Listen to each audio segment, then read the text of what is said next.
আসসালামু আলাইকুম। কেমন আছেন আপনারা সবাই? আশা করি ভালো আছেন। আল্লাহর রহমতে আমিও ভালো আছি।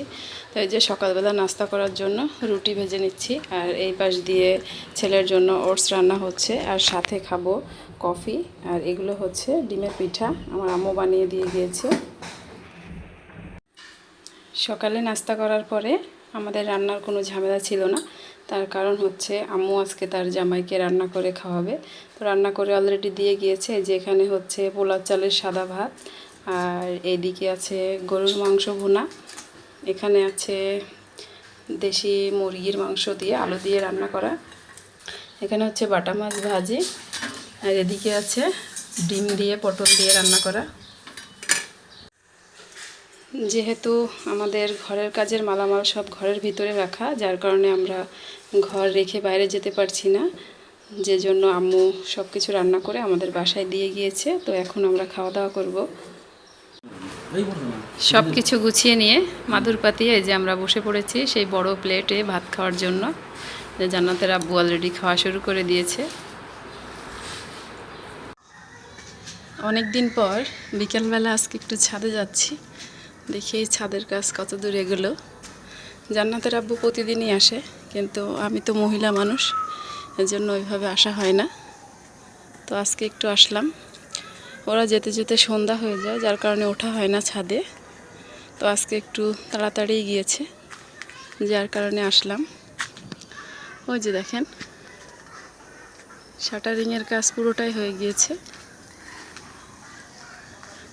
এই যে,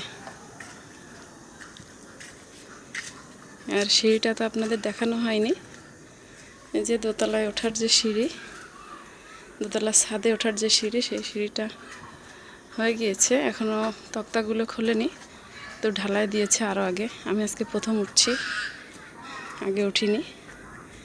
এই যে, আর সিঁড়ির সাথে হচ্ছে ওই যে আমাদের গেটের উপরের যে ইট দিয়ে গাঁথতে হয়, ওটা গাঁথা হয়েছিল না আগে, এখন গেঁথে দিয়েছে।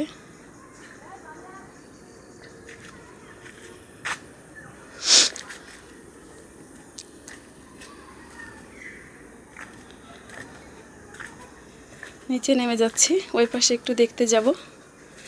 ড্রাগন গাছটা একটা ব্যবস্থা করতে হবে, তো কী যে করব বুঝে উঠতে পারছি না, কারণ ঢালাইয়ের আগে নামাতে হবে, না হলে ড্রাগন গাছটা আমার নষ্ট হয়ে যাবে।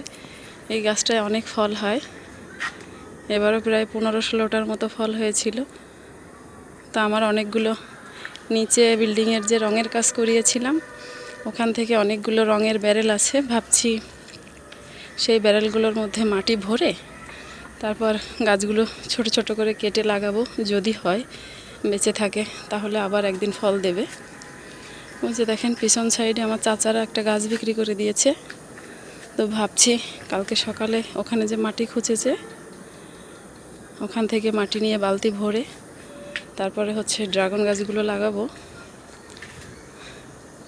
মাগরিবের আজান দিচ্ছে, তো নিচে নেমে যাব।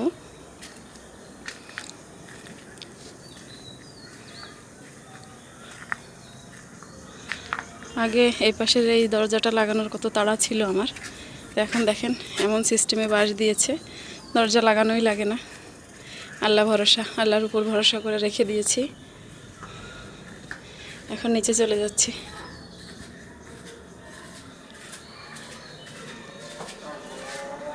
মাগরিবের আজান দিয়ে গিয়েছে। আর দেখেন আমাদের এখানে যে লাল কালারের কার্পেটটা ছিল, ওটা উঠিয়ে ফেলেছি, কারণ প্রচুর পরিমাণ পানি আসে উপর থেকে।